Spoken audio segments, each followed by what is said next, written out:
اعوذ باللہ من الشیطان الرجیم بسم اللہ الرحمن الرحیم۔ اللہ تعالیٰ نے قرآن پاک فرقان حمید میں ارشاد فرمایا ہے، امر بالمعروف و نہی عن المنکر، کہ بھلائی کا حکم کرو اور برائی سے منع کرو۔ پیارے آقا علیہ الصلاۃ والسلام کا فرمان عالی شان ہے کہ مسلمان کو چاہیے کہ اللہ کے اس فرمان کے مطابق عمل کریں۔ حضرت موسیٰ علیہ السلام نے اللہ تعالیٰ سے عرض کیا، اے باری تعالیٰ، اگر میں اپنی قوم میں سے کسی اپنے مومن بھائی کو، یعنی اپنی قوم میں سے، اپنی امت میں سے کسی کو پاس بلاتا ہوں، نیکی کا حکم کرتا ہوں اور برائی سے منع کرتا ہوں، تو مجھے اس پر کتنا اجر دے گا؟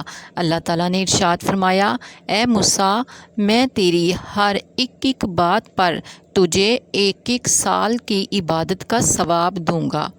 معزز سامعین کرام، دیکھیے، برائی سے منع کرنا اللہ تعالیٰ نے قرآن پاک میں ہم سب کے لیے حکم قرار دیا ہے کہ اگر ہم برائی سے لوگوں کو منع کریں گے، اچھائی کا حکم کریں گے، تو اپنے لیے صدقہ جاریہ بنائیں گے، جس کا فائدہ ہمیں دنیا میں بھی ہوگا اور آخرت میں بھی ہوگا۔